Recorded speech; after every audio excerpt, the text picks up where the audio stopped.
What is up, and welcome to the first ever episode of Where Are All My Friends? I am so excited to be doing this podcast. I've been talking about it for a minute now, and here we are, finally doing it, and I'm really excited. I hope you like it. I guess I should explain a little bit about what it's about. The whole idea of the podcast was I have all these friends that I'm super inspired by, and I feel like they have these really cool, crazy stories, mostly in music. But yeah, like the mission statement or like the general goal of the podcast was a music-focused podcast featuring the risky yet rewarding come-up stories of all my entrepreneurial friends in the industry. So that's ranging from artists, managers, A&Rs, agents, creatives, and really all things in between. So it's kind of just my chance to sit down with some of these people that I'm super inspired by and hear their stories and learn some of the lessons that they learned themselves in the beginning, middle, and even current parts of the journey. So I don't know, it's cool. Some of these people I know already, and I know parts of their stories, and others I hope I will have never met, or, I hope I'll be meeting new people. So that's the idea behind it. The first guest is a really cool one. It is Shinigami, or Gianni. This is an artist that I've worked with now for close to a year, but he's also a really close friend of mine. And, him and I, we've worked on a ton of stuff. We talk all the time. And even with that, there were so many things that I didn't know about him and that I learned just sitting down. So I had a ton of fun on this episode. I learned a lot. I have even more respect for him after hearing the journey that he's been through. So I really hope you enjoy that. And I hope that the story maybe teaches you some lessons, or I don't know. I think it's a really fun episode to start with. So I hope you enjoy that. If you do, please take a screenshot and share it on social media, an Instagram story, Twitter, whatever. But not only do I think word of mouth is the best way to spread the word and promote anything, I also really, really want to hear your feedback on the podcast. This is my first time doing a podcast, so I'm sure I'll learn along the way and I'll improve everywhere. But I think the best way to do that is to just listen to the listener and hear what you guys have to say about it. So please drop me a line. Let me know what you think. Let me know what I could be doing better, what you love, anything. So yeah, with that said, let's crack into this thing. Where Are All My Friends? Episode 1. Let's go. We are here with Shinigami, or Gianni Veloz. People are aware of your full name, right? Unfortunately. Well, cool. I was thinking the best way to start this would be starting from I guess kind of like the early days of where were you born? I was born in New Jersey. I was actually born in Englewood, New Jersey. Okay. I lived in Rochelle Park for majority of my life and then moved to Lodi when I was 16. Okay, so you moved to Lodi you grew up in a whole different city. Yeah. Okay, I didn't realize that. But you have lived in New Jersey your whole life. Yes, sir. Damn. Okay, so moved to Lodi at 16. What were you like in school? What were you like in middle school? What was middle school Shinigami like? Very edgy. I was really obnoxious, but it was a defense mechanism because people made fun of me. So in order for people to stop making fun of me and me not putting my hands on them because I was small and would get beat up, I would just say really disgusting and foul things so that people would leave me alone. So, so you would verbally just troll these kids? Yeah. What were you listening to, or paint me the picture of that?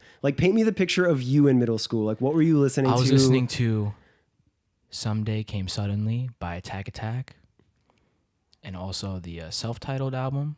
I was also listening to a lot of Asking Alexandria and Escape the Fate. I was listening to a lot of Skrillex and dubstep and shit. Basically scene music and EDM. Just horrible combination. Okay, but you had already found an alternative kind of music. You had found more than just the radio. Yes. What age did you find music that wasn't just the radio?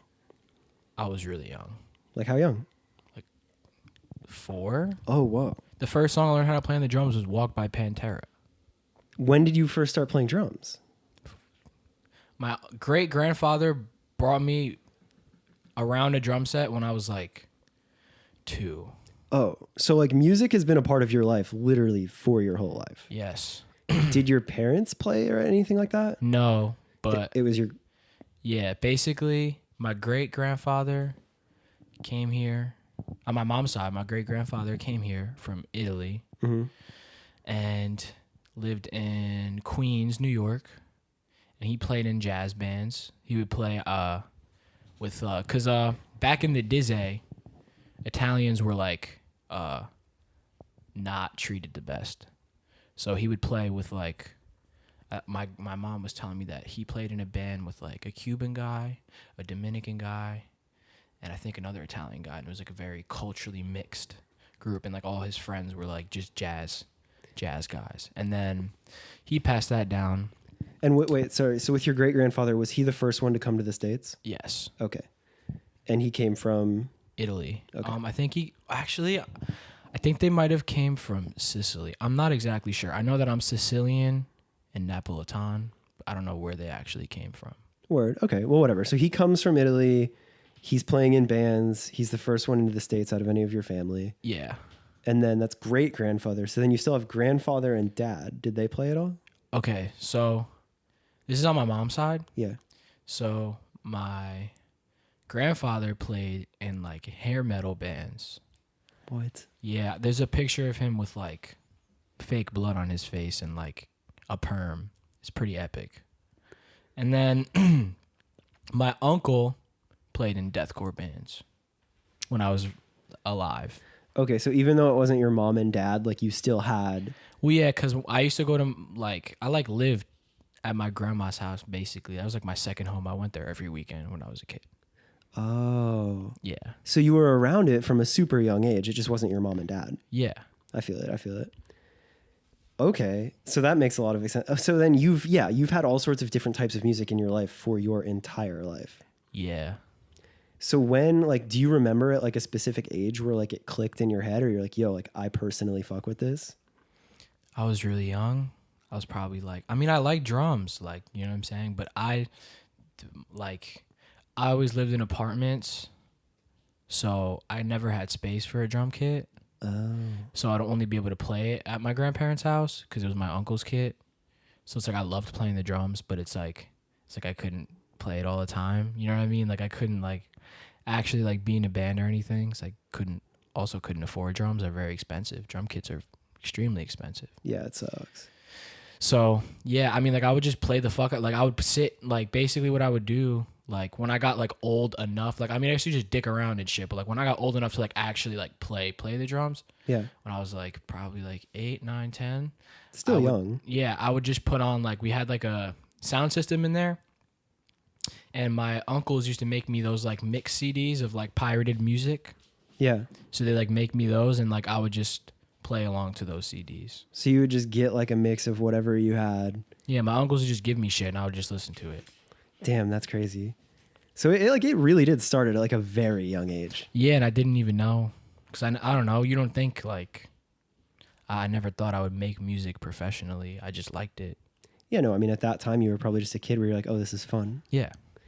Okay, so 8 or 9, you're playing drums, you're going over to their house whenever you can. And for you, that was probably like the best thing. Like when you knew you could go over there, you're like, yo, it's fucking on. Yeah, because I could just play drums and play PS2 all day. How long, like, how long would you be at their house for? Like, what's the time frame of you just ripping on the drums?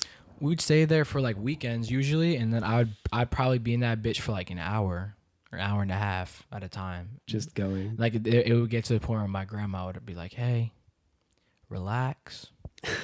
She didn't care, but like I was also just maniacally beating those fuckers. You know what I'm saying? So I can't assume that it sounded too good. Yeah. So like mad props to them for being so patient with you. Yeah. Yeah. A lot of props to my grandparents, mom, dad. Damn. Okay. So at that age, you find drums, and then So then that brings us, so literally through all of school, you played drums or you at least had fun with music. Like you knew music. Yeah. Okay. And then like when you were in like elementary school or like middle school, like were there other hobbies? Were there other interests or was it always just music? video games Yeah. Oh yeah. Cause that's and another drawing and stuff. And there's a essential part of the piece that's missing. film. I will tell you with all honesty, I feel like a lot of my interest in music as well came from Guitar Hero. Yo. Like a lot of I discovered a lot of bands and also just like I know obviously playing Guitar Hero is not at all the same as playing real guitar, but it's like you have to have rhythm. No, dude, I feel you on that because like I never was able to play music. And when Guitar Hero came out or like came into my circle of friends, like it felt so cool. Like it was like, it was felt, so cool. It was just something special where you felt like you could play or like you like felt like you were way better than you were. You feel like a rock. Like I would feel like Yeah. a rock. I remember I used to go to the mall, like when Guitar Hero 3 first came out. So that had to be that shit came out like 2007. You'd say Guitar Hero 3 was on Xbox 360. Yeah, so that had to be 2007. What the fuck happened to Guitar Hero 1 and 2? Why like that? I don't remember that at all. Guitar Hero 1 and 2 were both on PS2 and they were not as successful. Guitar Hero 1 was like, Guitar Hero 2, because Guitar Hero 1, what happened was basically, I could be wrong, I'm pretty sure. Basically, they only had enough money to pay for the covers licenses of the songs. So they got really good covers made. But that's the thing though. So they were covers. That makes people like it less just by default. Totally. It's you know what I'm saying? But the covers that they did get were actually really good. That makes so much sense though. So that was both Guitar Hero 1 and 2? Yeah. No, so Guitar Hero 2, I think they were able to acquire some licenses, I'm pretty sure. And then Guitar Hero 3, they got all of them. That makes so much sense because that was the first one that I ever heard of. Like, and I didn't think about it. Like amongst my friend remember circle, seeing it. No, I knew what Guitar Hero was, but I didn't know that it was like a guitar peripheral controller. I thought that like you were a rock star. I thought it was maybe like GTA or something. Because I would just see the shit in the store. You know what I'm saying? But I never saw the controller ever. Yeah, no, you're right. And then when I remember the first time I played it, my uncle's friend brought it over, and I sat and I played Slow Ride for 2 hours until I passed it on easy. Yes, dude. Slow Ride. So I remember that song on Guitar Hero. Yeah, I was 8. You were 8 when that came out. Yeah. Damn. Because, yeah, like, it's crazy. That's, like, crazy that I feel like there are certain games that came out on video game systems, like, amongst our generation, or, like, I mean, you and I are kind of a gap of a generation, but, like, there are certain games that came out that, like, no matter who you talk to, like, you can talk to anyone in the entire world. And when a certain popular game came out, you can bond over it. Yeah. That's crazy. It's amazing. Okay, so Guitar Hero 3 comes out or is popular enough where it gets on your radar. You're 8 years old. You had already played drums and all that, but this was another piece where it was like, yo. Exactly, because it's just like, I don't know. I don't know what it is about it. It's just like it's like you have to think like, that's all I would do all day. I didn't have a lot of friends in school, so I would just go home and play video games and like play with toys and shit. And I was totally fine with that, but like, and that's what, like, then Rock Band came out, all that shit. So it's like when all those games came out, like I got all of them. So it's like you have to think like how many hours I spent just in music, like because I'm listening to you. You know what I'm saying? It's like it's almost like subconscious because I'm like just trying to play the game, but like you have to think that like how much time I'm spending like. Yeah, and like learning rhythm and learning all these pieces of like getting better at the game, but also going along with just getting better at music. Exactly. That's also crazy, like. Because you're saying like you literally didn't have the space to play real music. So like when you had the ability to play Guitar Hero on video, like on a console, it was like finally you had a chance to like do more than just wait to go over to your uncle's house and play drums. Yeah. Like it itched the same scratch. Wait, no. Scratch the same itch. I do that shit all the time. Fuck. There's another one I say all the time backwards. I hate it. But okay, so very young age, drums, Guitar Hero. And then like, cause like I know like when we listen to like some of your other music or stuff like that, like you'll like make callbacks to like Bam Margera and stuff like that. Like you've obviously like been a part of like skate culture and like there's so many other pieces. Yeah. So like, I don't know, in middle school, like what are you into? Like, well, it really is all because of my uncles and my older cousin, you know, shout out PJ, Jordan and Christian. They like, I was the oldest, so like they were like my older brothers, and like they were all teenagers when I was a young person. Wait, you say you were the oldest in I'm the there? oldest in my family, and like You were the out oldest of in my you, family. but you were younger than them? Yeah, Got it. Okay. yeah, they're my uncles. I thought you said cousins. My bad. Yeah, uncle. Well, yeah, that's my older cousin Christian. Got it. Okay. So you find them, or they kind of show you all of that, and so like they kind of just like shaped you, or like all the culture, all the like, Yeah, like when I was growing up, basically like it's like I would watch Jackass and shit, and like Viva La Bam, and fucking Damn, you got Wild in on Boys. that Jackass early. I wasn't allowed to watch that shit.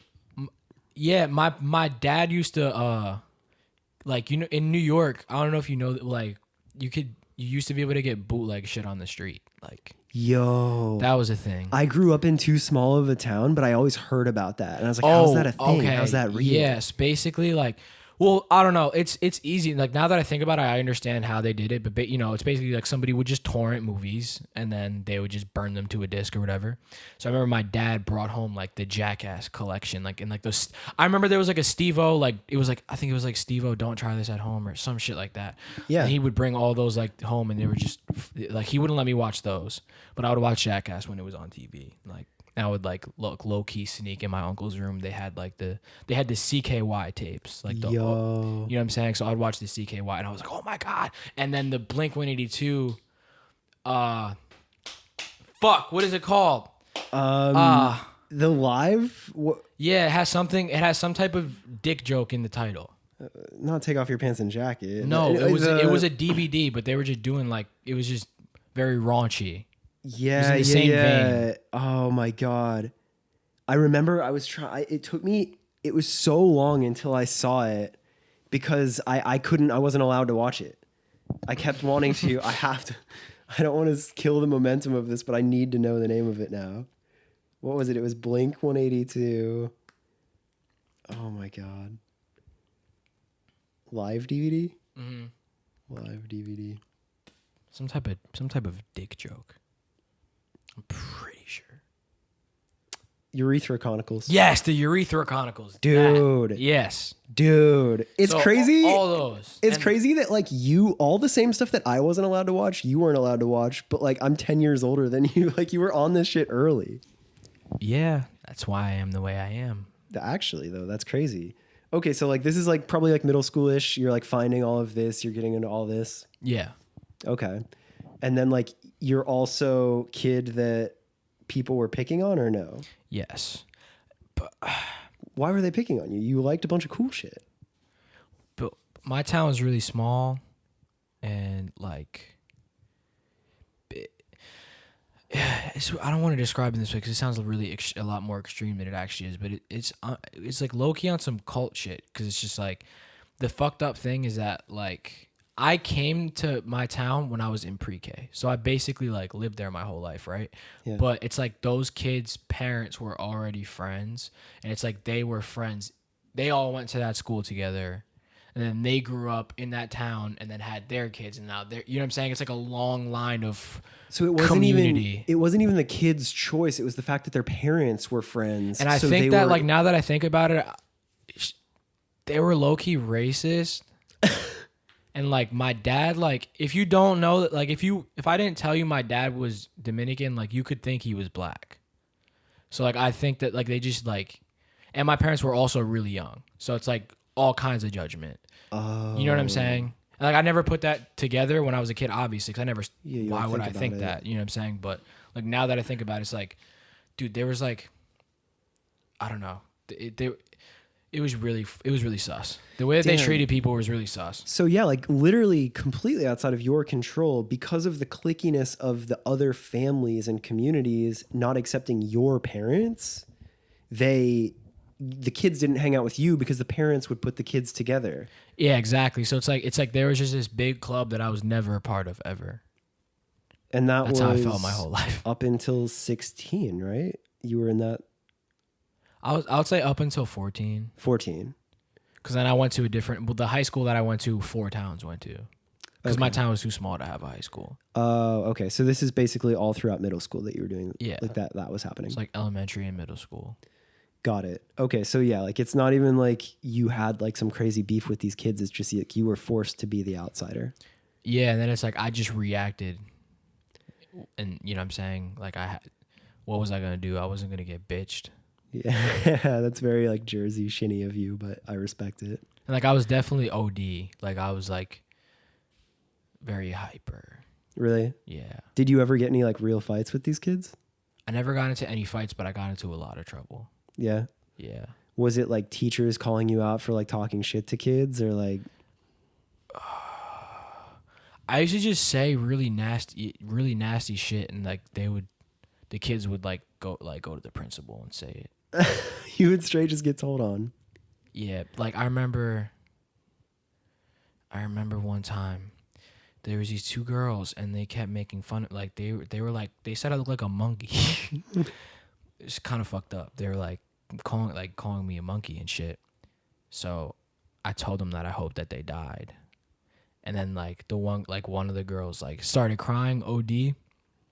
And the teacher comes over and like she's like, "What's going on?" And they're like, "Gianni said that he hopes that we died, and he gave us the middle finger." I left that part out.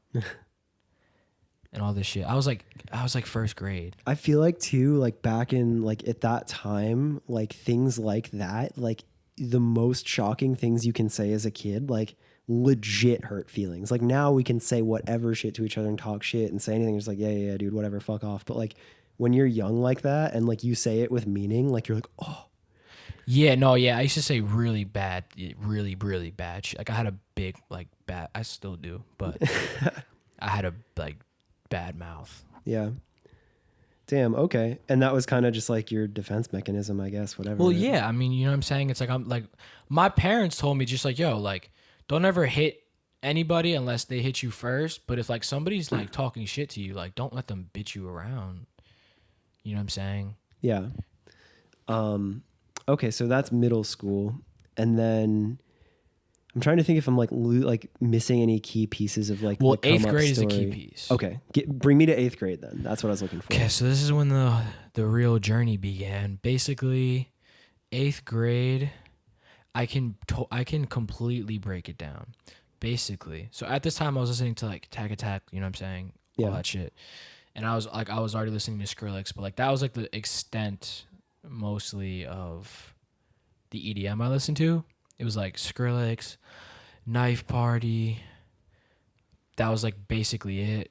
And then I remember the YouTube algorithm suggested me while I was listening to Asking Alexandria, this artist. His name was Scourge, and it was screamo dubstep, and it is every ounce of cringe that you think that it is.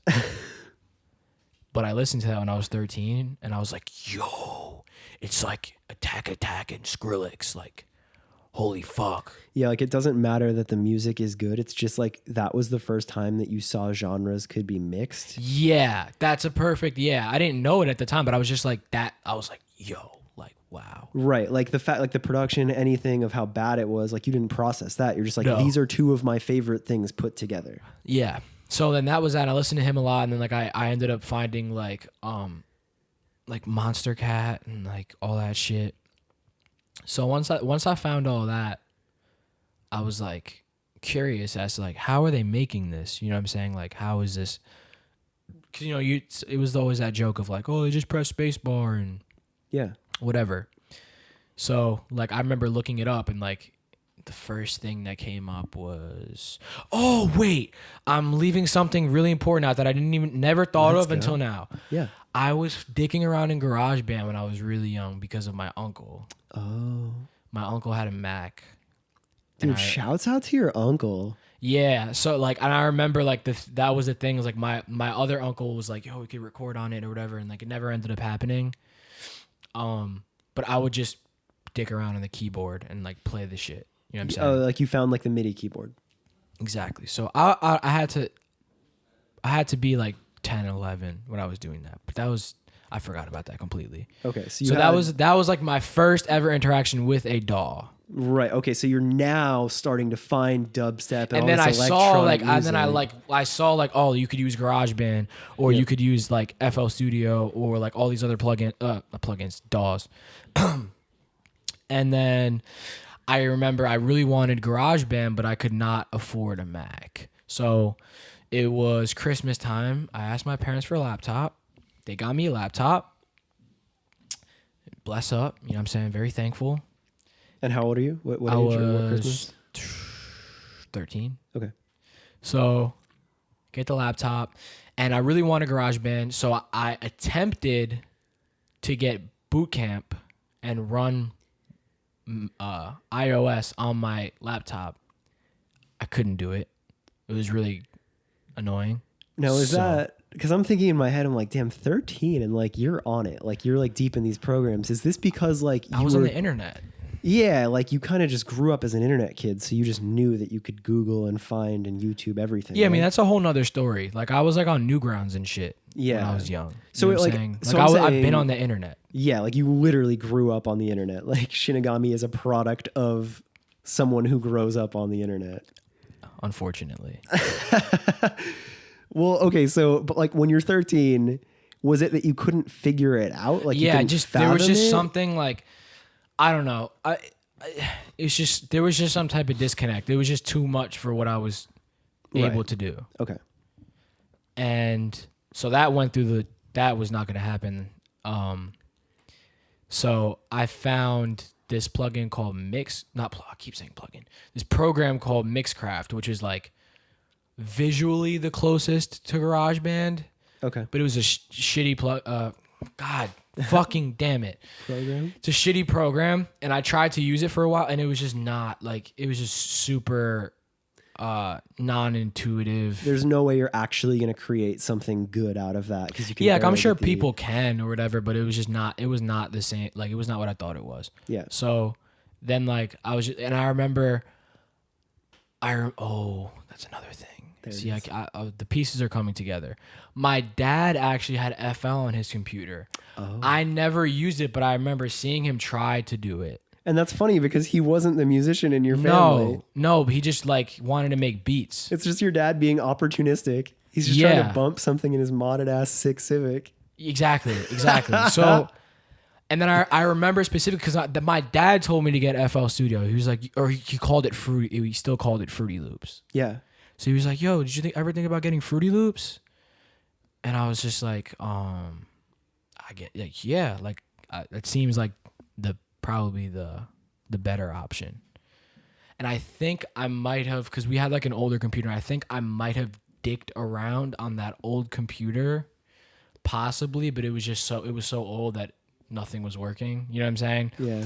So I successfully pirated FL Studio, successfully pirated Massive and Nexus. Dude, and like, those were the first two the first three things that I stole. what a golden time for torrenting, too. Right? Dude.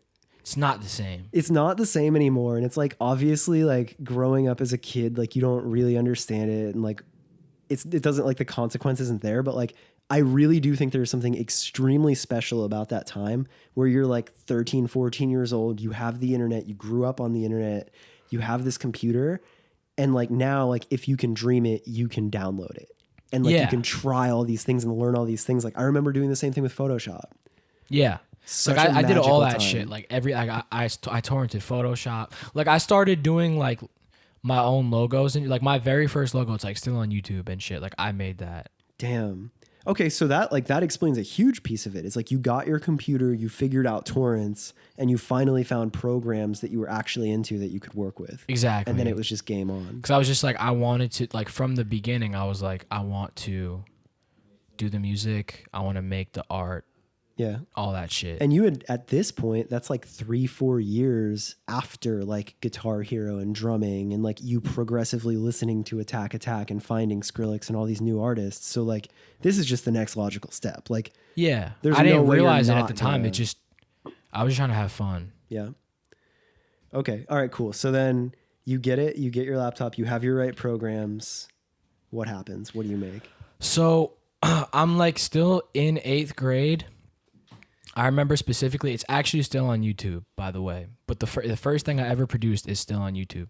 I made like a, I don't even know if you could call. Basically, like I ripped the melody half-assed from Scary Monsters and Ice Sprites by Skrillex and used FL keys, and then I used like the yoy yoy bass sound that I made in 3x OSC and some stock FL Studio drums, and then I made this a cover of an Attack Attack song for a history project, and then I put that at the end to basically shamelessly promote myself, and that's on YouTube still. Wow. Yeah, so that was like the first thing. So I did that, put that in the end of the video for that school project.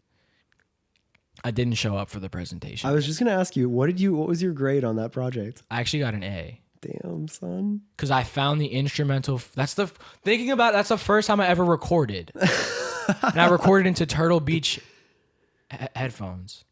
And me and my friend found the instrumental remake for Stick Stickly. And we made Boston Tea Party lyrics for Stick Stickly by Attack Attack. Wow. And I did the screams. Damn. So you're what, 13, 14? 13. Wow. Yeah. It's up there. The receipts are there. That's crazy. And you still have that stuff up on YouTube. I will never take it down. That's amazing. God, I hope more people find that. Cause like, I think there's something really special about like, we're always so hard on ourselves. And like, even, you know, like any of this, like it's really embarrassing to go back and look at your stuff. Cause you know how much you've grown. Yeah. But as somebody who's just a pure fan or somebody who like genuinely supports you, it's so cool to see the very beginning of it. That's like, that video is like historic. Cause it's literally just, there's a lot of things. Like I didn't even realize it until like recently. It's just like, that's the first time I recorded. And that's the first time that I put something that I produced. Like I basically produced that song, if you could call it that. Like, Right. You know what I'm saying? Like I recorded it into Audacity through the Turtle Beaches and then put it into FL and like tried to. And how did you learn all that stuff? YouTube tutorials. Damn. Okay.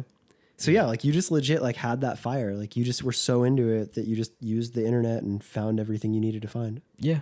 That's awesome. Okay. So then that happens. And from there, what happens? So the next thing I did, I remade Interlude by Attack Attack, that like club song. That was like my first big, like that's the first project that I ever completed. And then unfortunately my laptop broke. What happened, I had one of my cousins over and I tried to plug the charger in and it was like loose and then I saw that the charging pin got pushed in and it fucked up the power shit, like it wouldn't turn on. And that was like 3 months after I got it. And like my parents were just like, how the fuck? Like, but I didn't do you can't, how am I supposed to know that the power pin is going to get pushed? You know what I'm saying? Like, yeah. So that's broken. I can't use it for whatever. And then fast forward, graduate 8th grade, you know what I'm saying? About to go to high school. Yeah. And it comes back in July.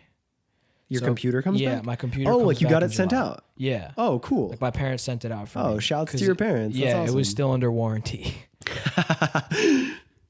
Yeah, so they fixed it, sent it back or whatever. It was all Gucci. And then once I got it back, I torrented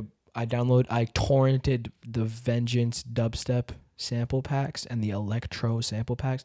If you're a producer and you know what I'm talking about. Dude, I'm sitting here and like as you said it, I was just like, I wish I had more knowledge of because if you know what that is, like if you know what that is, then like you're OG. Like, is there any way? Because like I'm sure not everybody who listens will know it, but like I just personally want to know, like explain to me like what that means. Like, is it just the staple of that time or? I think for that time it was like for producing EDM at least it was definitely the staple just because there was no splice. There was no, you know what I'm saying? Like I couldn't find the dubstep snares that I wanted to find. I would look on like freesounds.org. I'm pretty sure that's what it is. Like and I would like look for dubstep like you know what I'm saying? It's like and I didn't have knowledge of forums and stuff like that really or like you know what I'm saying? It just the community was not formed yet. Yeah. Like it was like you know what I'm saying, it was definitely formed on forums and shit, but it's like I wasn't a part of that, so Yeah. I didn't have any idea. So it's like that was the most available thing for me to use. Like that was like the most readily available sample pack that would have enough to get me started. It had like, you know, kicks, snares, percussion, cymbals, hi-hats, risers and effects and all that kind of everything that I need for that area of music. You know what I'm saying? That wouldn't be synths. So it's like so that's basically you what it get is. that, and then like, was it just like Christmas every day, or you just in that shit? Yeah. Like I downloaded like 8 of those motherfuckers, and like there's like hundreds of samples in those packs. So it's just like there's so much to go through. Now they're terrible sample packs. They are terrible. Like, Well, they're really terrible bad. now, right? Yeah, they're At the fucking time, terrible. it was probably fire. Yeah, but like,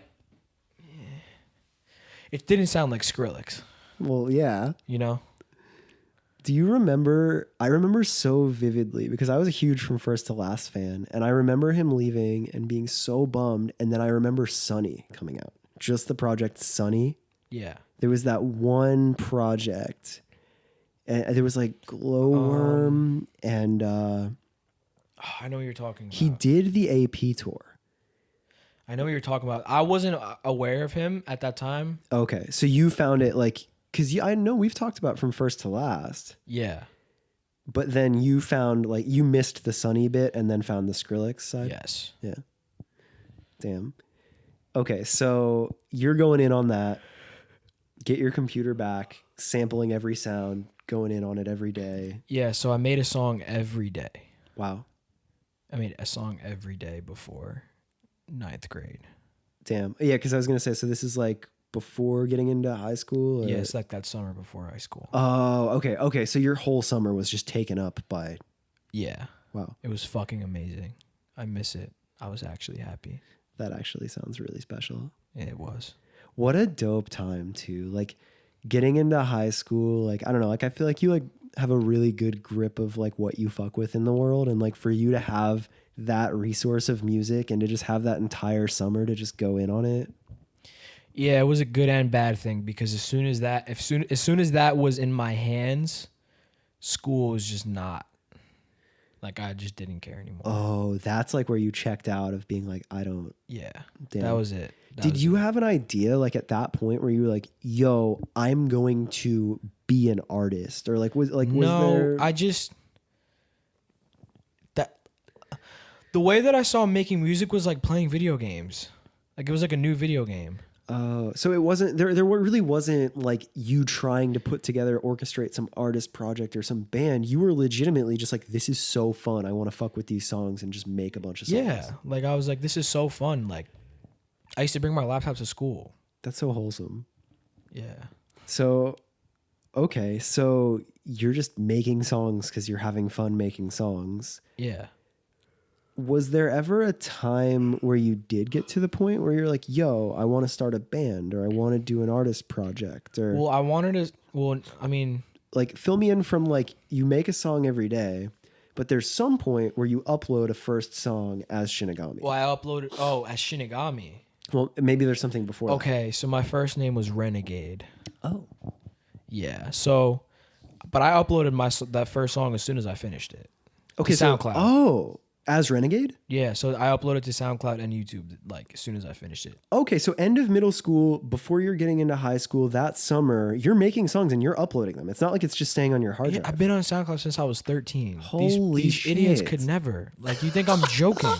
You're not kidding when you've birthed all these kids. You've been there Bro, for... I swear to God, like that's why it's just, you know what I'm saying, I'll never get, you know what I'm saying, get the credit. I'm not saying I fucking birthed SoundCloud rap, but I was on SoundCloud when I was 13. Well, no, like that shit's cool to me. Like I love like those pieces of the story are so cool to me because I feel like, again, for you, like you're still so young, but like it's so easy for people to write you off and be like, oh yeah, this young kid just got into it and it's a fluke or whatever. Yeah, but it's you're probably like, what like 90% of people think, but right, like, but no. 90% of the people don't know you've been doing this now for the better part of your life, Yeah, which is nuts. that's why I'm pissed off all the time.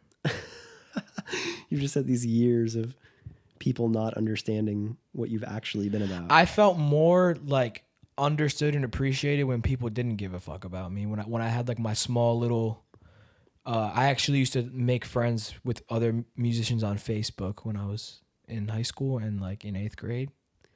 So like there was like a little EDM community on Facebook. If you know what I'm saying, shout out my homie Prob. I still talk to him. That's my bro, but that was my first music friend ever. Whoa. That was like the first person I ever collabed with. Was he from Jersey as well, or was he just he was online? from Canada. Oh damn! Have you guys like met up in person? Yeah, I met him. We met when I was 16. Holy shit! He like came to my town. Yo. Yeah, it was so sick. Damn. Do you guys stay in touch now still? Like, is that the only time you saw every him? once in a while, like we talk and shit. I wish he came out to the tour or something like that. Yeah, that would be so sick. He was supposed to.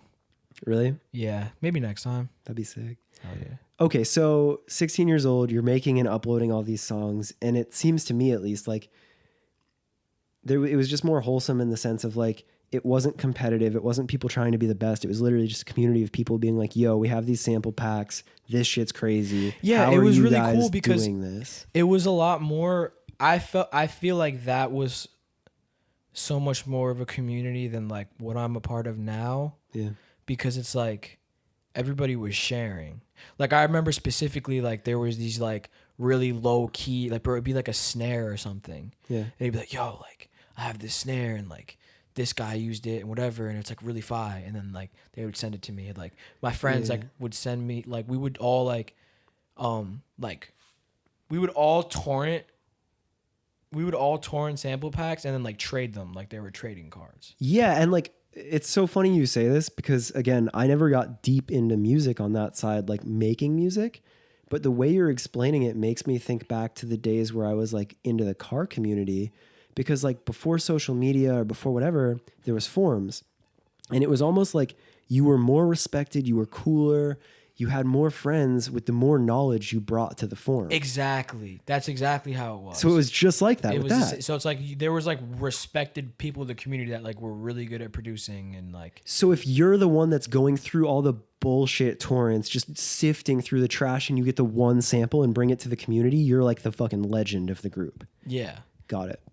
Exactly. Damn. Okay. So yeah. So you had like a really special time of just a real community. Yeah, exactly. I'm very grateful for that because it really felt like that. That's crazy. And like they're even the bigger producers, like some of them were like kind of like standoffish, like, you know, kind of snooty. Mm-hmm. But like a lot of them would like they'd reply to comments and messages and stuff for the most part, and like they probably weren't like overtly sharing things because they were successful for a reason. Yeah. You know what I'm saying? But like I don't know, there was just a lot less like ego, I feel like. Yeah. No, that's so crazy. Like you kind of just blew my mind there, because an entirely different industry or an entirely different hobby or lane. But like, dude, I feel that. I know that feeling because I watched it happen with the car community, where it went from like support and helping each other and adding things. Like you were excited to be like, yo, I figured out the wiring for this motor swap, or like, yo, I figured out how to run these wheels on this car. And then Instagram comes out, and like all of a sudden, if somebody has like a cool stance and like the perfect suspension setup or whatever, instead of sharing it and being like so excited to be the one, then like you're the cool kid that has something that hasn't been done and you don't want to share it or whatever. Yeah. It seemed like there was a real shift. So it's crazy that you felt that in a totally different lane. That's what it feels like now. Yeah. Okay, well, let's bring it back. So 16, you're making songs every day. You have that community. You're still Renegade. Mm-hmm. And then Renegade eventually I turned into Riot Realm. Oh. So I think I was like probably like,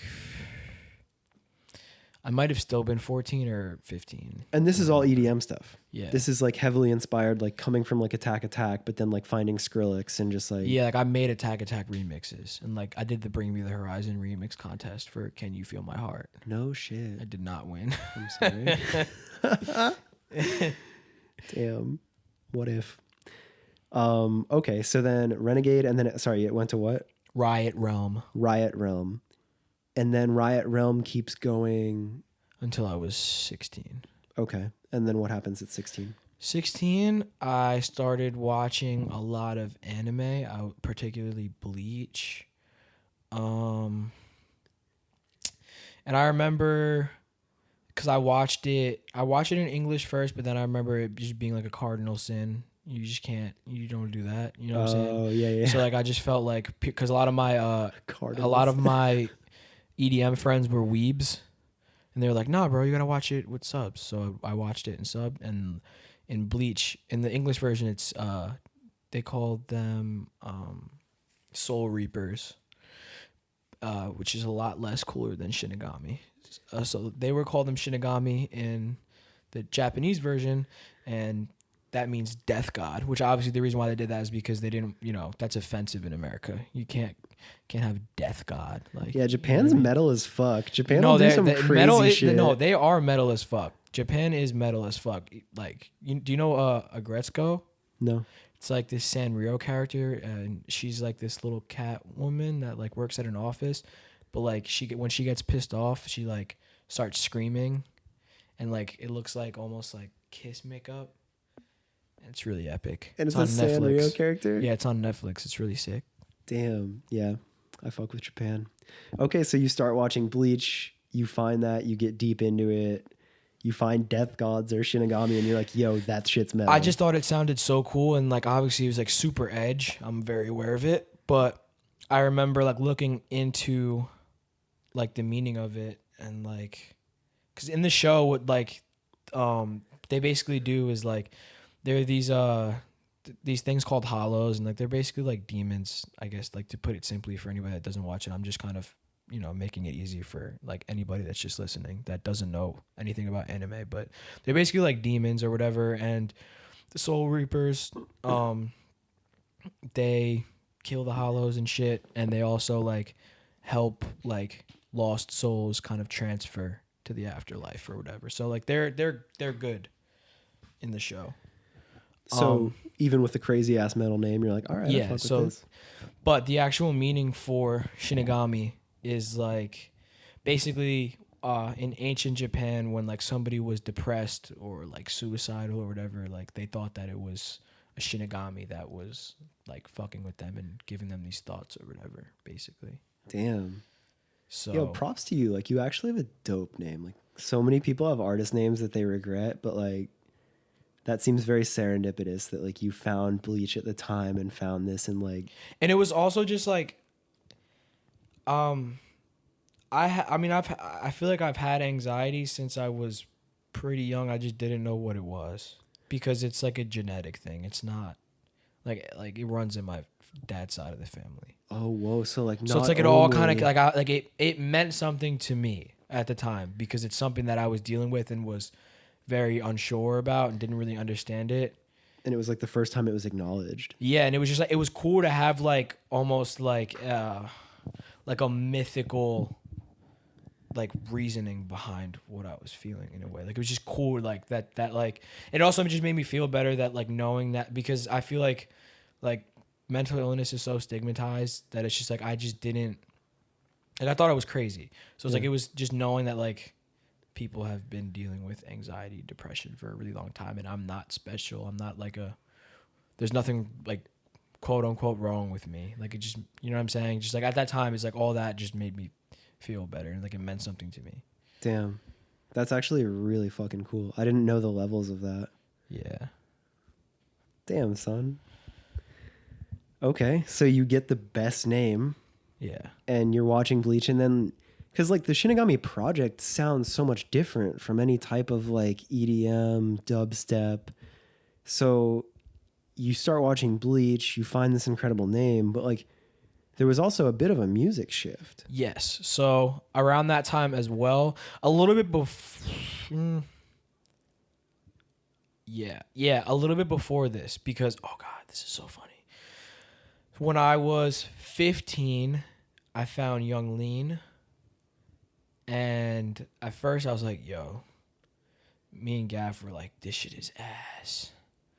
Like, this kid is so, like, what's good with him? Yeah. And then I, like, listened to it more and more, and I was like, damn, I kind of like it. Like, you'd find, like, subtleties about it where you're like, wait a minute, that's actually kind of cool. Yeah. And then sometime between then, oh, my God. I was there when Reborn by Blade came out. Like when that song dropped, I remember when there was 2 comments. Whoa. So that's the first time I heard Blade.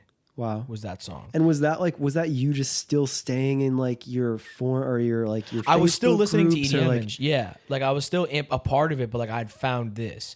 And like there was some people in that group that listened to Young Lean. so like were stuff like that getting posted in your group being like, yeah, like what do you guys think of this? Exactly. Yeah. Yeah.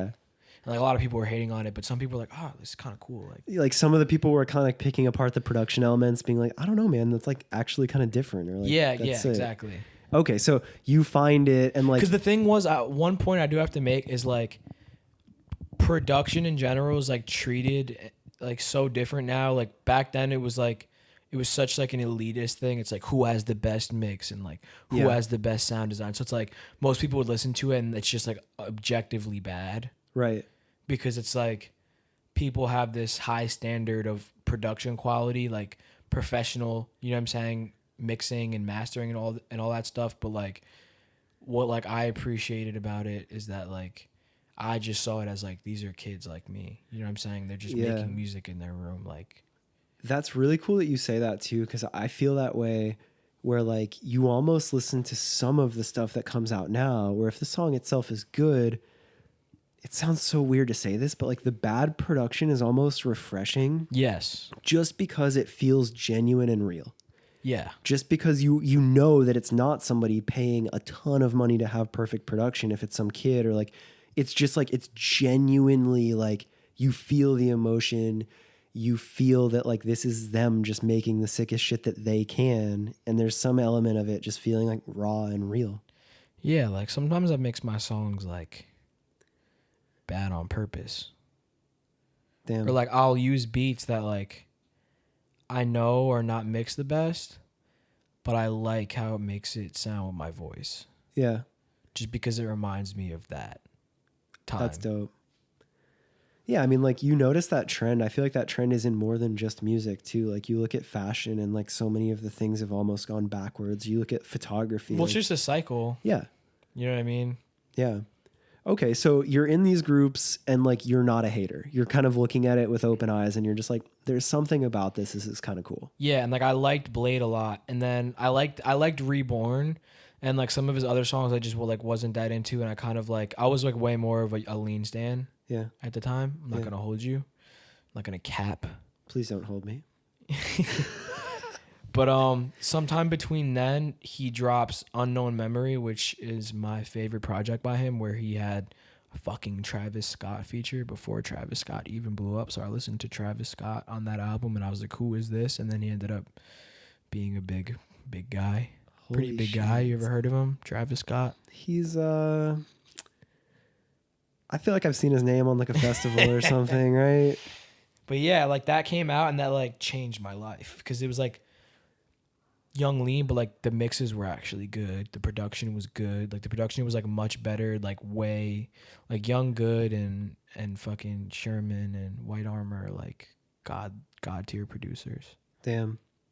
Yeah, and like especially now understanding it too, it's like you're in these forms, you're figuring it out, and then you see this new wave of these kids, and then you watch these kids level up, and you watch them push the envelope and do stuff like different. Like I remember when like Charlie XCX, wait, no, not Charlie XCX, no, who was it?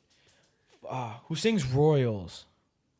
We will never be royal. Yeah. Isn't that Lord? Yeah, Lord wore the Young Lean Unknown Death 2002 shirt. Everybody, Did she? Yeah, everybody was like, "What the fuck?" I remember that. Like, I remember that being.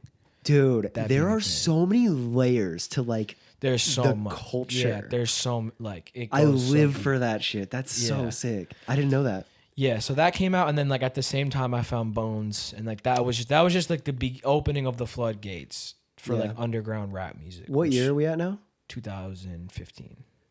So that's pretty early. Yeah. Yeah. That's definitely like, if you were finding that stuff and you didn't know how it was developing, you're just like, what the fuck is happening to music? Yeah, and I remember when Bones,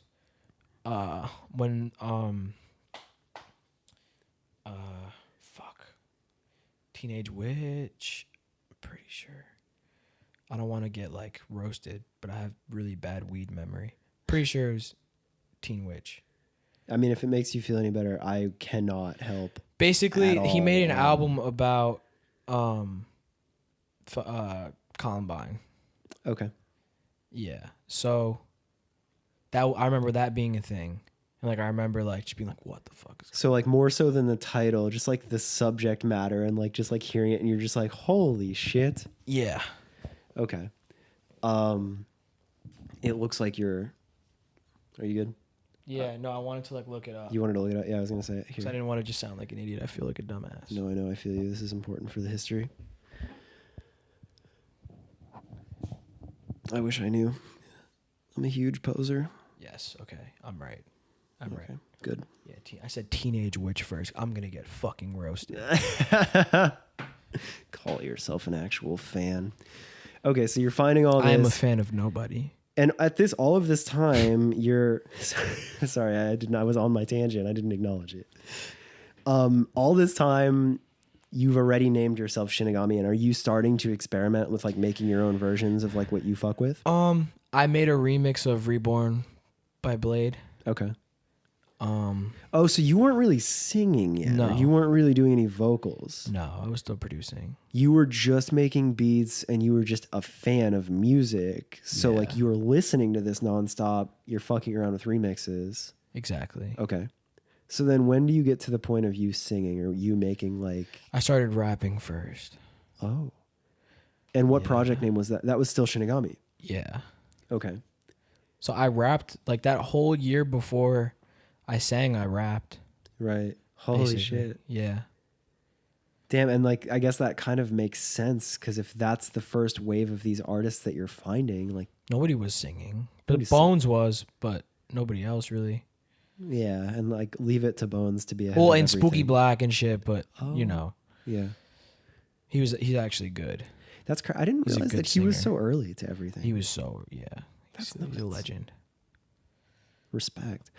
Okay, so there's a year of Shinigami rapping, and were you like, what? So like, what is this Shinigami like? What is this Shinigami like in person? Like, if I were to have met rapping Shinigami, like, what would you be wearing? Like, what do you like? I was Like, just angry, yeah. angsty, edgy. So the same Shinigami we all know. Yeah, I'm just a little bit softer and kinder now. Okay. So just a real angsty version of you. Yeah. All right. And then, so then where do you find singing? Where does that change? Nothing Nowhere. Oh. I was on Nothing Nowhere before everybody else. Oh, you can suck my dick. I was on Nothing Nowhere when I was 15 because me and Gaff skipped school. Gaff is my best friend. If anybody listening doesn't know, Shouts to Gaff. shouts to Gaff. That's Damn my best legend. friend. We used to skip school all the time. It was a Friday. I was already failing everything. I was like, "Hey, Gaff, trying to skip school?" And he was like, "Yeah." So we went to the cafeteria. We took the free breakfast. You know what I'm saying? I was broke. We got free breakfast, ate the breakfast, and we just walked out of the building. And we walked to the mall. So How we far of walked a walk? 40 minutes. Damn. All right. So yeah, we like walked, but it was lit. You know what I'm saying? So we walked to the mall. We ditched our backpacks at Crackhead Park in Maywood, New Jersey. No shit. Yeah. Like just because you didn't want to walk. Why didn't you want to bring your backpack to the mall?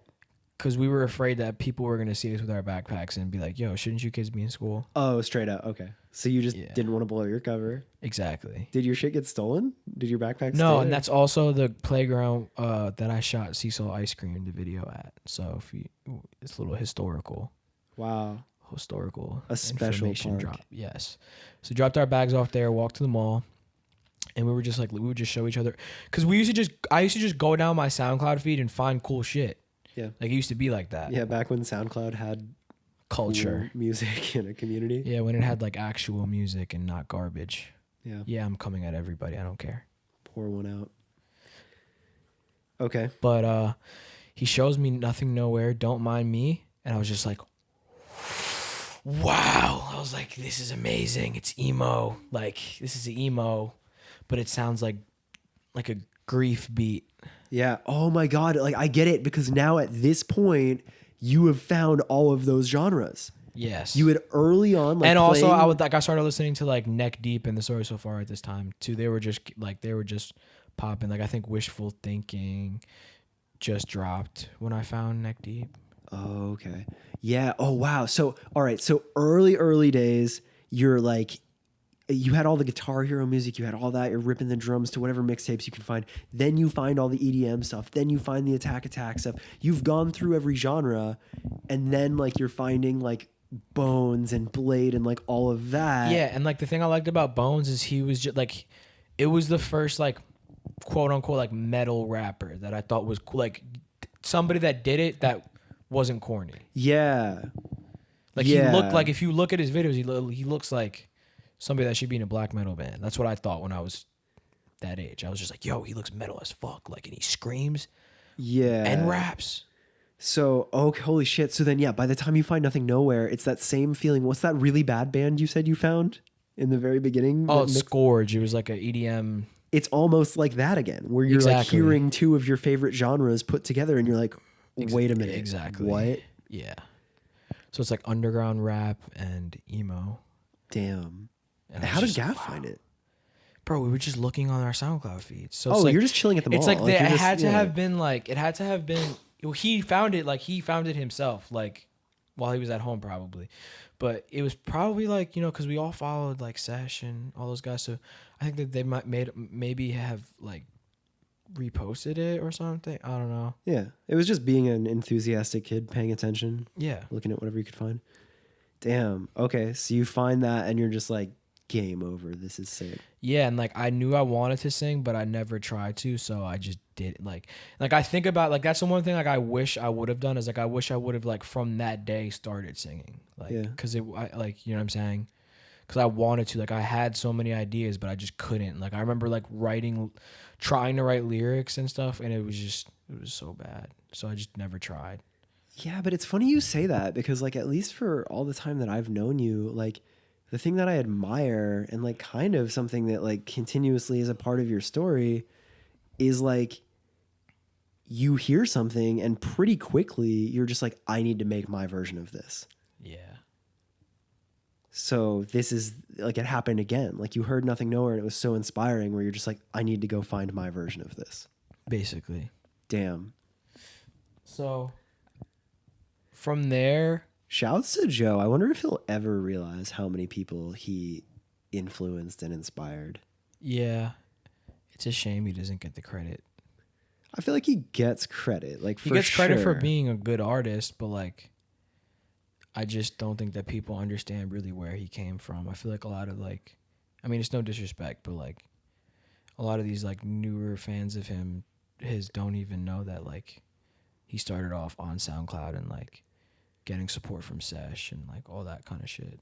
Oh, totally. Yeah. Like now that they probably just find him on like a Spotify related artist. Exactly. Which I mean is cool. Like, you know what I'm saying? Like all more power to him. Like blessed man. He's getting blessings on blessings and he deserves it. Well, I think that shit's cool though, because like he in a sense pioneered or grandfathered a side or scene, but now does get the benefit too of like finding a casual fan that doesn't know that side. And they're just like, oh, this is objectively great.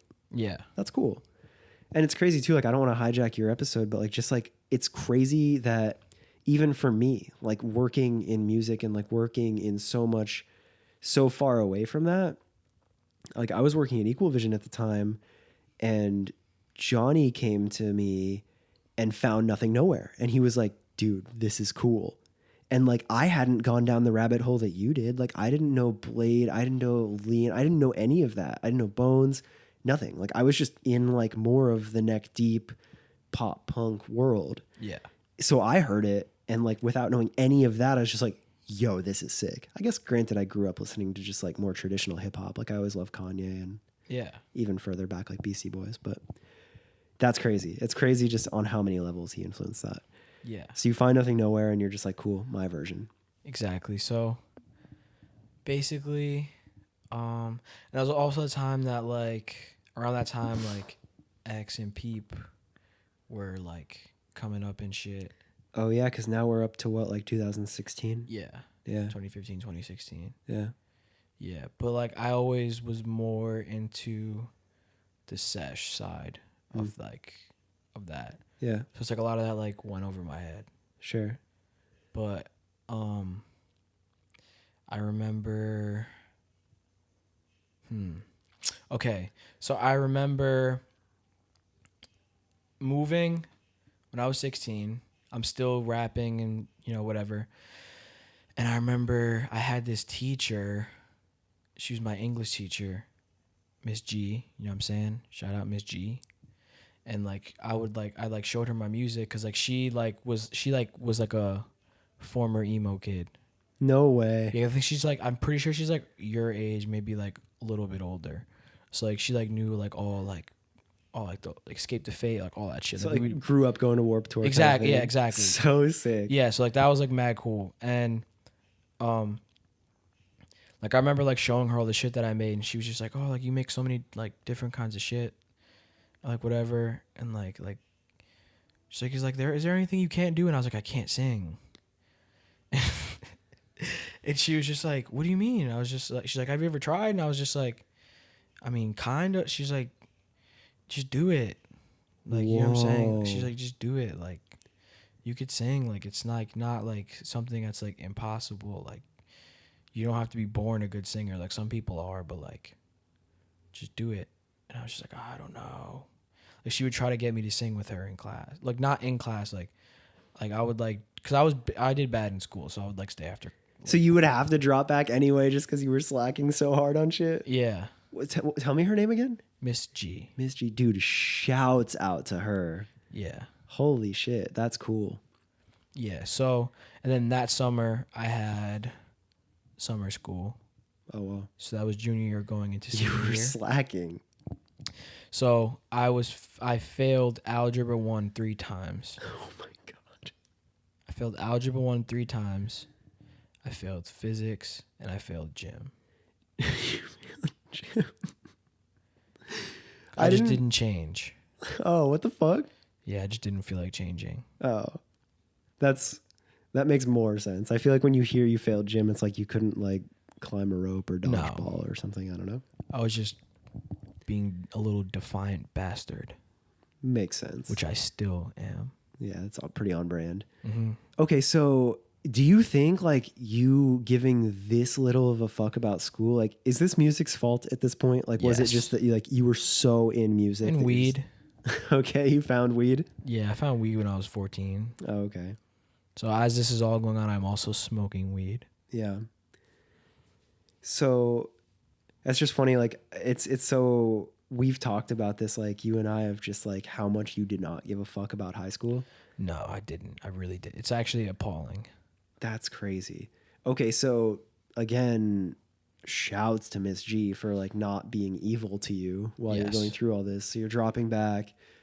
You guys know music. She's talking to you about that. She's like, "Well, just sing." Yes. So then I get summer school, and she's one of the summer school teachers. Oh shit! So you had the homie. Yeah, and what I did, I found a website that had all of the answers to every single question. And I got a 99 as my final score. And I finished 2 or 3 weeks early. Leave it to the And kid that was raised on the internet. And she was just like, like you could help all the other kids. So I just would go up to other kids and I'd be like, yo, go to this website. And I was like, because I remember like, I just remember like there was this kid that like was in my class and he was like older than me. And he was just like looking at me and he was just like, you don't look like, you know what I'm saying? Like, you're good at school. I was like, I'm not. I was like, yo, my guy, like, just go on this website, bro, and just shut the fuck up. Like, I mean, you can't say you didn't help him. Yeah, no, they were mad grateful. That's fucking incredible.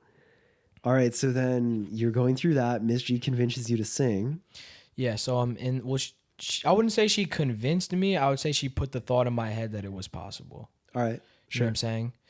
Because this didn't happen on purpose. Like none of it, like when I say I never asked for this, I mean it because it was just kind of an accident. Basically. It's like the consequence of you loving music. Like you're just over here just trying to have fun with music. Yeah. So, I'm at this point, I'm going through like a lo-fi hip hop phase when I was in summer school. Like what? I was just making like lo-fi hip hop. Are you listening to anything that's influencing that, or you just got BSD.U. I don't know, because some people say it different than that. I don't know if I'm dumb, but yeah, BSD. I was listening to like Swam, shit like that. Okay. Lo-fi hip hop summer. Yeah. So I'm making this, and that's when I made Sanctuary, the first one, which is the remix of it's like the lo-fi beat basically of the original song. I made that in summer school. Whoa. So I did all that shit. Like at this time, like I had a thing for like, I already had a thing for like the music boxy sounds. Like I've been using those sounds since I made EDM. Like 'cause I went to like a little future bass when that was like a pop in, you know what I'm saying? And I got like a lot of followers off of that, like in the EDM shit, like from doing that. I used to make like kawaii, like anime sounding music too. But like I was using like the songs are still on YouTube. You could find them. I was using the music box sound. I just had this, like I still do. I love bell sine wave based sounds. I just love how gentle they are and like how they could be used in so many different ways. So my friend, this is a really rare story, very very rare story. I don't think I've ever told it. I think maybe I have, but it's very rare. Basically, what happened?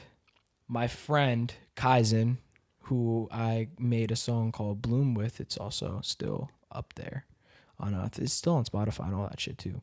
So we made that song, and then he sends me this beat, and it was like this really chill trap beat. And I thought, like, my problem with making singing songs is I could never come up with a vocal melody. Like, I didn't understand, like, how to translate melody into words. That was my biggest problem. That's why it took me so long to do it. So he sends me this instrumental, and I immediately came up with the hook for Ghosts. Whoa. Like, I just wrote it, and I was like, dude, like, could I sing on this? And he was just really confused.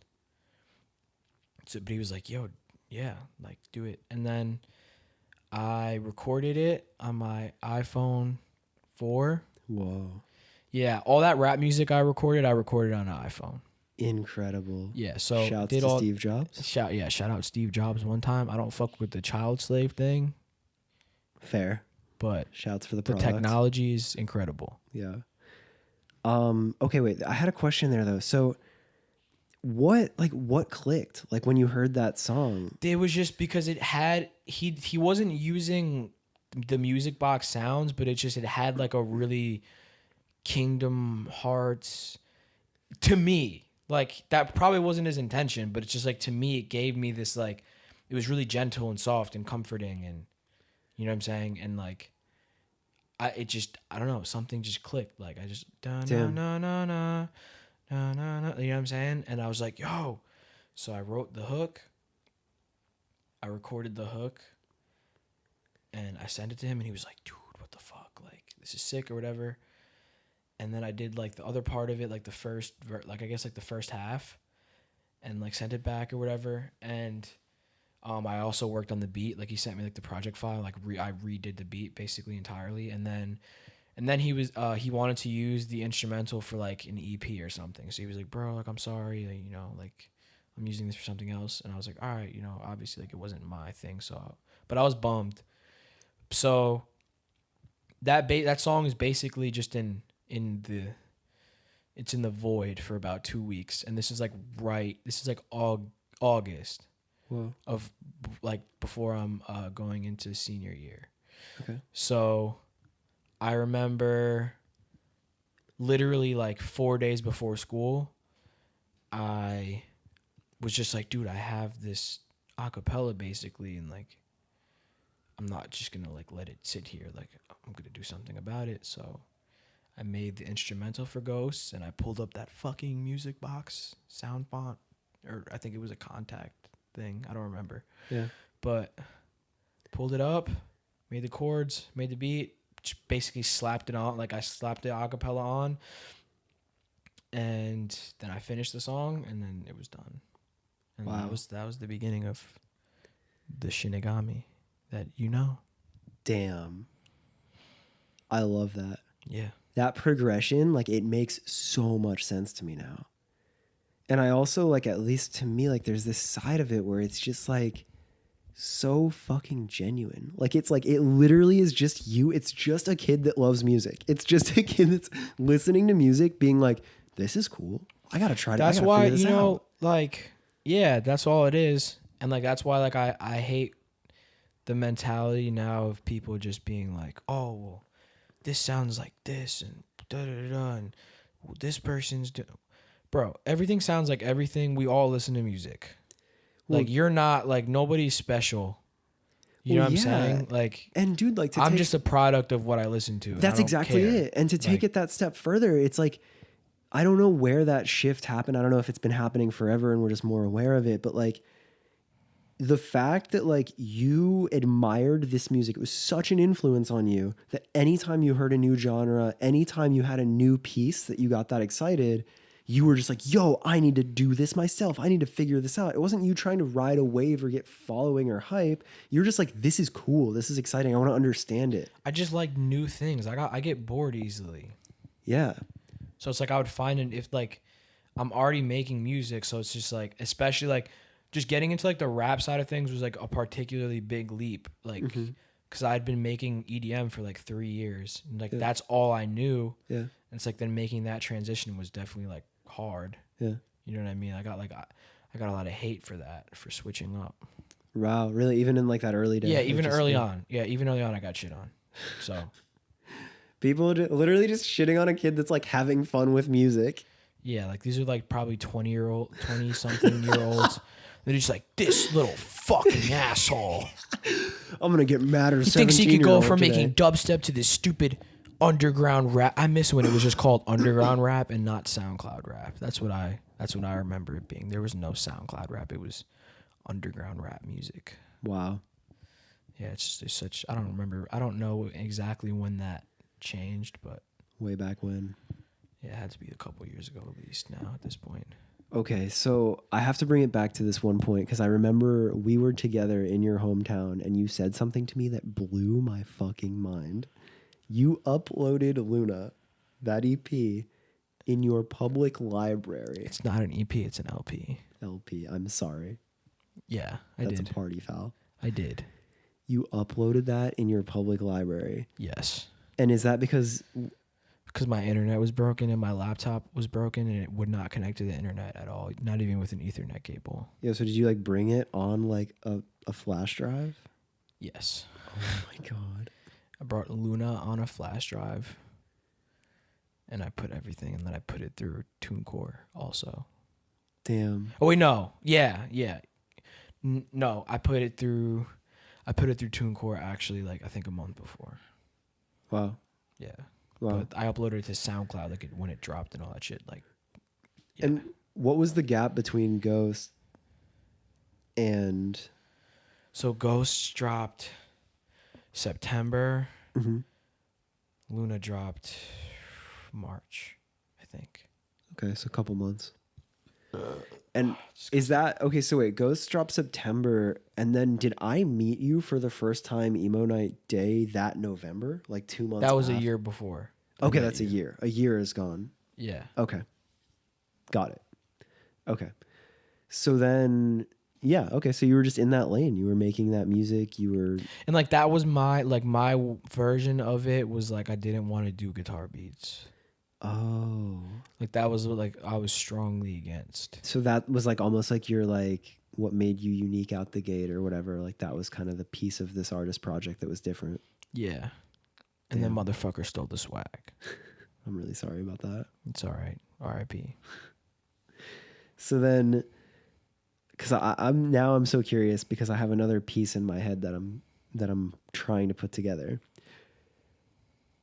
We met November 2016 or 17.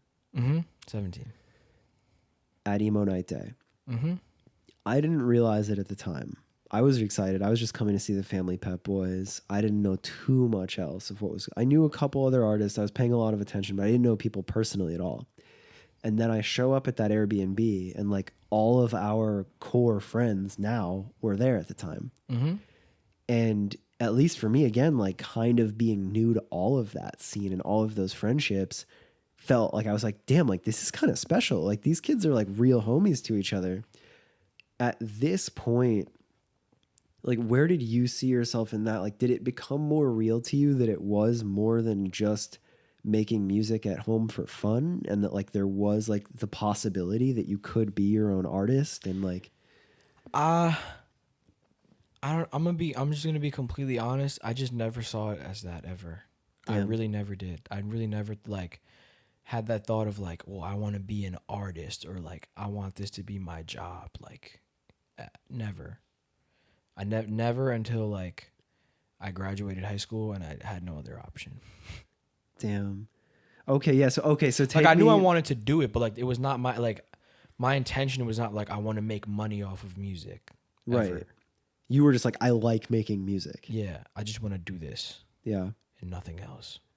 Okay, so then there's another piece that I want to talk about of you told me that you had a job bussing Bussing tables tables and cleaning And- floors and stuff. and it was miserable, right? So It's the worst thing I've ever had to experience ever. and you were still in school then? Yes. Okay. So you're in school, you're doing that on the side, I'm in high school skating by. skating by. Skating by. Skating. And then you get this job. And And- it's like I wake up 6:30 in the morning, Yeah. take shower, get dressed, walk 30 minutes to school. I'm in school all day. Walk 30 minutes back, get dressed, go to work until 10 or 11 at night. Holy shit. And that was like 3 or 4 days a week and every weekend. How much money were they paying you? $3 an hour plus tips. $3 an hour. So was there ever the spot in your head where you're just like were you starting to make any money off of your music at that time? Like were you doing the math being I like think I might have like sold like some beats or like maybe like reposts. I know that was like an early thing. yeah. Maybe, but like I never saw it, like nothing from streaming Okay. because I didn't even have it long enough on streaming to make money off of it when I was Right. in high school. Yeah, yeah. Okay, so like did it ever register to you like, yo, I can make more off of one repost than a whole day of being miserable at this spot? No, I wasn't selling reposts when I had that job because I wasn't really popping yet. Okay. So you hadn't really seen like anything that was possible with No, it. absolutely not. And then that job fired you on some bullshit, right? They fired me because they said I looked depressed and high all the time. That's so mean. You were Yeah. bussing tables. You weren't even seeing people. Oh no, they fucked it. They had me fucked up because they also had me serving Oh my God. and like pouring the water and clearing Oh. the tables and all that shit. Okay, so they just judge you. They judge emo. Yeah, I got kid. judged by so many. Like I never saw one person of color walk through those doors. Wow. It was like it was like a high end like European restaurant. Wow. Like they would get tight if somebody wore jeans. and they Like just the guy treated- was such a fucking cocksucker. Like dude. that, and it's also on my street. Wow. It's like the next building from my house. So to you, it was just proximity. You're like, yo, I need a job. They This- just saw me this- skateboarding and like busting my ass and they're like, "Do you want a job?" And I was like, "I need one." Yeah. So Damn, I just and went then- there every day and harassed them, and they were like, they asked me to cut my hair, and I was like, no. And they were That's like, when you had that fro, right? Yeah, so they made me. They were like, we don't like. They just didn't like my hair because it was curly Yeah. and fluffy, so they made me like grease it back with like gel. Oh, It was so fucking gross. God. Did you have tattoos at the time? No, Okay. I remember wish I could asking just- about it. I wish I could see a snapshot of that Gianni. My mom has pictures. Okay, good. I'll need those. I could show you after. Please. Okay, well, cool. So then that happens. You're still in high school. You get fired from that. you're getting out of school. And is this again just kind of this crazy timing where you're like, well, gotta figure out what the hell I'm gonna do after school? Yeah, like the end of high school was like very much so a blur to me, mostly because I was going to school very high every day at that point. You and didn't then give a fuck. no, and then before my graduation, I ripped a dab. So I was not there. I don't even really remember graduation. I just remember not knowing when to stand up. Like I would go to graduation practice off edibles. And like it would just be like four of my friends, and we'd like be like spread across the fucking room because we all had different last names, and we would just like look at each other from across the room and just be dying, like just dying laughing because like it was just, and like there was a lot of kids were off edible, like a lot of kids were high. Were the teachers just like apathetic to it? Were they just like fucking graduate and get out? Yeah, Degenerates? yeah. There was no way that they did not know. There was no way that they didn't know that motherfuckers were bodied off the coast. To them, they're just like, we're better off just graduating them and getting them the hell out of our hair at this point. Like, cause I didn't, like, I know for a fact that cause I worked in the vice principal's office my senior year because how good I did in summer school. So how she gave me a job. Internet? Yeah. So she was like, it was basically free credits. Yeah. So all I had to do was like get people. So I was like basically an op. Damn. But I was a respected op. The kids fucked with me. I'd be like, hey, yo, my guy, you know what I'm saying? Don't shoot the messenger. Like a couple of times, like kids were just like bugging out. And I was like, yo, I understand how you feel, but like say this to Miss Y. I didn't do anything. Right. So like that was what I did. Diplomatic. But she fucked with me because I had a really bad problem with my math teacher. Like I never got disrespectful to any teachers besides her. Because she was just like she basically like, you know how you have those teachers where it's just like once you get to a certain point of success, when like you think about it and you're just like, oh fuck them, like yeah, I really absolutely. that's my thing. Like she basically would tell me like, you know, what are you going to do after high school and and all this, and I'd just be like, I just make music, but you know you need to have it back. Like that's like the standard, you know what I'm saying? Like she was Hungarian, I think. Yeah. I don't know if I said her shit in an accent because I usually do. But she'd be like, you know, Gianni, you cannot do this. You have to whatever. And like I used to sleep in class, but like I would know what was going on. And like I remember like I would do my work and I would just put my head down. Yeah. Just because I was in the back of the class, like I didn't want to talk to anybody. And like she would like slam her hand on the desk and I was just like, yo, like you don't gotta do that. And like I would like it got to a point like we're like mid-year into the end of the year. I was honestly like really disrespectful because she would like say really backhanded things. Like she would say it was like enough to where like everybody in the classroom knew that she was like coming at my neck, but like she couldn't really get in trouble for it. Like she wasn't like insulting me, but like low key insulting me. You guys were just at war. Basically. Yeah. So it's just like I like failed so many I just refused. Like they used to send me to the SAP room, which was like if you didn't do your work, they would send you there. But that was my boy. The teacher in that classroom was my boy. I used to upload music in that room. So I would purposefully not do my work in that class, so they would send me there and I would upload a song in school. Incredible. Like Seesaw Ice Cream, drop that in school. Oh my God. I love that. Loser, drop that in school. Oh my God. The fucking library, your school, you're just fucking... Yeah, none of that music I uploaded at my house. Wow. Okay, so then you graduate school, you start making more music has come out. The last piece that I want to connect that brings us up to, I guess, about now, there's a little bit more, but you know, you told me how much of an influence Joe or Nothing Nowhere was towards your music. Yeah. When you got that tour, was that like what was that emotion, or like what was that to you? I cried. Just because like he's like my senior quote. Damn. Yeah. And how did that, had you guys become friends, or like did that? He followed me in May of 2017. I remember exactly. I don't care how much of a stan. I remember. And I remember just like that notification on my phone. It said like Nothing Nowhere followed you. And I was like, followed you back. And I was just like, my cousin was with me. And I was like, yo. I was like, hey, yo. like, bro, like I love his music. Like I made him my senior quote, like all the shit. Cause JV followed me first, and then Yeah. JV told me that like they listened to me in the studio or whatever, and I was just like, damn. Yo, shouts to JV Yeah, for shouts being. JV for He's being like my low plug. key an incredible A&R. Yes. Like Indeed. the day that he feels like not producing and making music, like just go do what you do and find music the way you do and you'll be fine. Yeah. Agreed.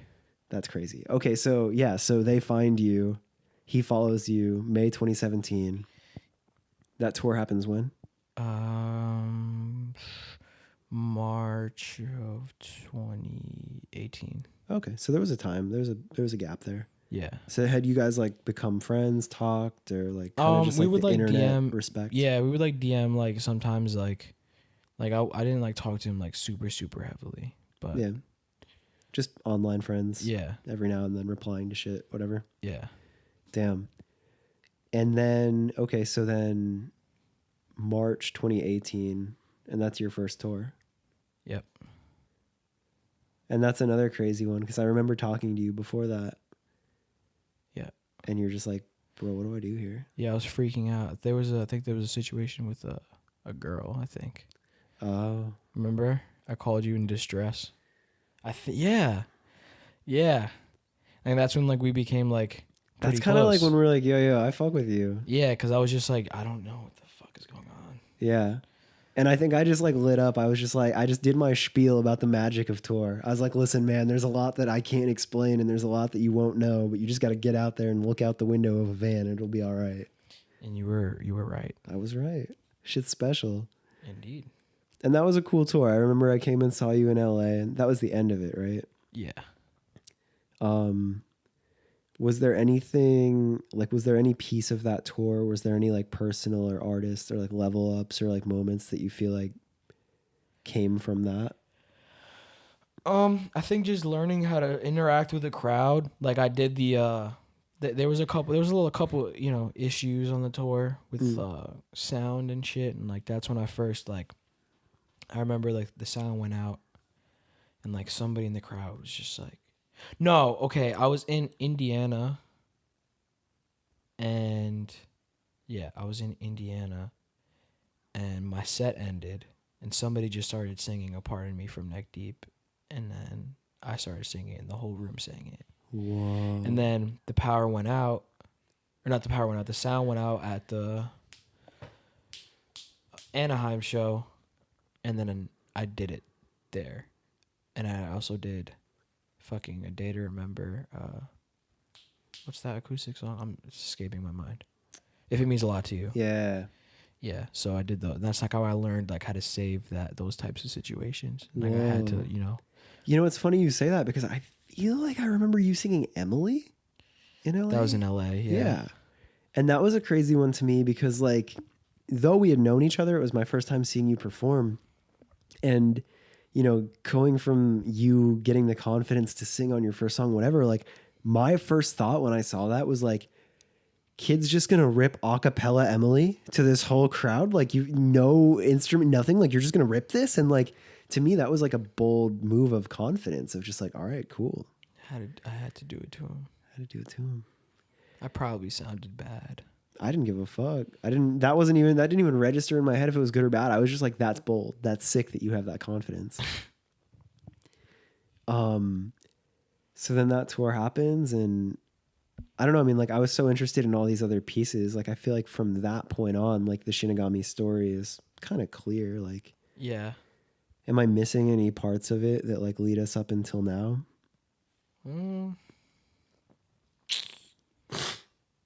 Not really. It's just kind of been just making music ever since then. Just doing the same thing, basically. Yeah. I mean, I don't know. I guess the one thing is like, we talk about how the community has changed and there's a lot more just like haters and bad music on SoundCloud. But the one thing that I will say on a positive side is like, since that tour, everything like we did the Where All My Friends tour at the end of 2018. And like, I feel like there is still that special community of like, there's definitely like a special circle of friendship and support all over again. at least like within like the small circle of just like 93, Family Pet, like really everyone on that Yeah, tour, definitely. JV, like Gasper, And like I don't know, Garden, Nick. I like it that way. I like it that way. I like, all those kids that came out to all those shows were like very genuine and like very sweet, very kind. Just nice people. And like just hearing like their stories and like hearing how I've helped them made me feel a lot better about it. Cuz it's just like I just think the internet in general is a cesspool of ignorance right now. It's getting bad right now. I don't. Do you want to get into this whole thing? Are you with it? I mean, we're at a pretty long, I don't know, I don't see the timestamp here, but I have a general idea of when we started, and I know that we're pretty far in. And we could probably rant the same amount of time on just bullshit on the internet, and I also don't like to pay the nod of negativity to it. But I mean, like, say your 2 cents. Yeah, I just think that it's getting worse, and I don't think it's gonna get better. And I'm not saying it in a negative way because I'm learning how to deal with it. Yeah. And it is hard. But I just think that now, I think that something that people don't understand is that everybody now, I feel like, is adopting the sad boy aesthetic.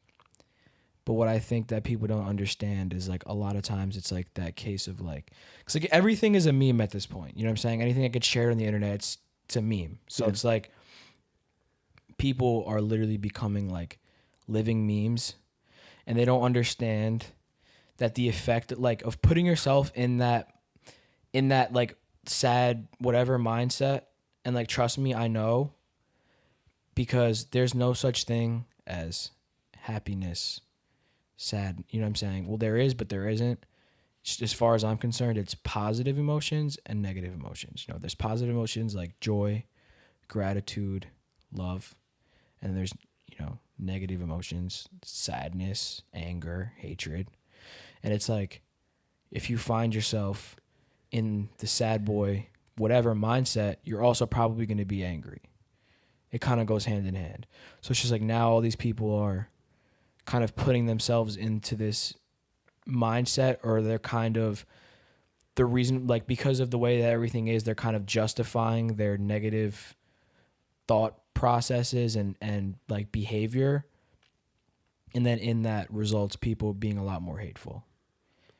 Yeah. And I think it has a lot to do with just not even, obviously it's the internet, but it's also just the malleable human mind of just like following the trends. But like people don't understand that you become like, you know what I'm saying? You become that. Like if you surround yourself and you only listen to sad music and you tweet sad shit or whatever, you become sad. I'm not saying it, but I'm not saying that you can't, aren't people out there that are sad that you listen to this music to cope or whatever, but there's a lot of people out there that are kind of putting themselves in this mindset. Yeah. And then that with that comes, if you're gonna, a lot of, and I'm speaking, like I said, for me personally, it's like I would be upset with myself and that would make me be angry like towards other people. Yeah. So it's like that's why we're just seeing so much of that, especially in this community, because it makes sense. Like if sad kids, you know what I'm saying, they're also going to be like angry, and Sure. they're gonna project their insecurities on anybody that's the easiest target. So I wonder, like, as you're saying all this, like, I'm curious from a different perspective, and like, be it young Gianni or maybe like your little brother or something, it's like, what would you, knowing what you know now and like coming from it and like going through all of that, like, what would you tell a young you that would have to go through that, or like your brother, like, what would be the, Well, yeah, because what's the anti-venom there? I How does it doesn't even have to be you, it doesn't have to be your younger brother. Like, what would you tell somebody, like, if you were to go back and find a kid that you felt that same spark, right? Like, there's that Gianni that's like 13 years old, guitar hero, you're finding your first laptop, you're making music. If you find that kid, that mindset, but in 2019, like, what do you tell that kid? Like, what's the advice to find like the positive side of like what you found through all this bullshit?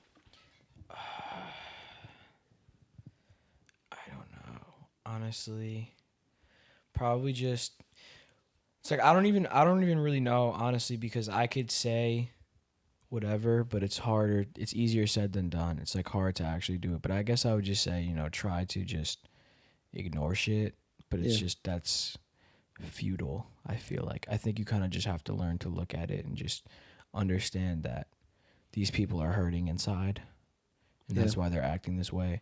No matter how harsh it is and like how like it just seems so like just out of pocket or whatever, it's like this kid is probably having a bad day, Yeah. And if you respond to them 9 times out of 10, they're just like, oh, I didn't know you would see it or whatever. You know what I'm saying? Yeah, I feel it. It's like either just looking for attention, or they're always looking for attention, but it's coming from a place of like insecurity and like hatred for themselves. Yeah. And that's why they're projecting that outwards. I mean, something that you said to me that kind of blew my mind was like when you were talking about like that Facebook forum of like those producers and all that. Mm-hmm. That was like you found a community, you found a group where people were like trying to like further build something, Like help each other. and like I don't know, I would have to believe like I mean no, like there's still that does exist. I think that the problem is like now it becomes very easy to look at the internet and compare yourself to other people and not feel like, oh, like where you had that shining like bright eyes of like these eager eyes of like, I'm going to go make my version of this. Like now it's like, how can I figure out how to talk shit about this person who's copying my style? Yeah. You know what I'm saying? Because it's like at the end of the day, it's either, it's that or it's people copying. Like, because this is the thing. It's like inspiration is one thing. Like nothing nowhere inspired me, but I don't think I sound like him. You know what I mean? Like I think my music is like very different. But it's like there's also some people that just they want to feel a part of something. So that's why like I don't treat like I know I make jokes and I'm just like, oh, motherfucker stole the swag, whatever, but I don't inside in my heart, I don't treat that with anger anymore. Like I don't deal with that. Like I'm not like if I kind of peep something and like I know like somebody's like copying me or like doing something, like I don't get angry. I kind of see that as flattering now. Well, yeah, I mean, dude, you have to think like the same way that you found all these super influential artists, like there could be a young version of you that heard Shinigami at the right time. And they're like, wait a minute, this is possible with this. And like your project could be sparking that exact emotion that you felt with all these others. And like, and like I've seen That's it. kind of fucking cool. And like I've seen it. I'm not going to say it. I'm just, I've seen it. Like I've seen it happen. Like I've seen people like kids that like, I remember back in the Luna days, like showing support for me, like build their own things and like develop their own sounds. And like, that's really cool to see. That's really cool. Because if you think about that, right? Like that's... Because that makes me happy. Like I want people to listen to my music and to want to, I guess, use me as inspiration to just be themselves. Like, at the end of the day, that's all that really matters. Yeah, that's really cool. I fuck with that. So then, to me, like the last thing to like conclude this is like, what when you look forward, like what are you excited about doing next? Like, what are some of the next things that you want to take on? Or like, I know we talk about video ideas every now and then, stuff like that. Like, has there been any music lately where you've been like, yo, this person's changing the game? I'm gonna be honest with you. I don't really like. I like my friends' music. Yeah.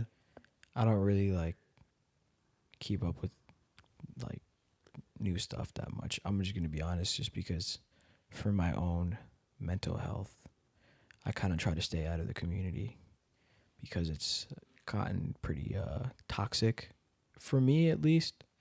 That's just my personal, thing. But I just think that, all my friends, like FM, 93, Fat C, fucking Garden, all the boys are just doing their thing, and that makes me happy. That's all I really care about. I'm kind of on that no new friends mentality.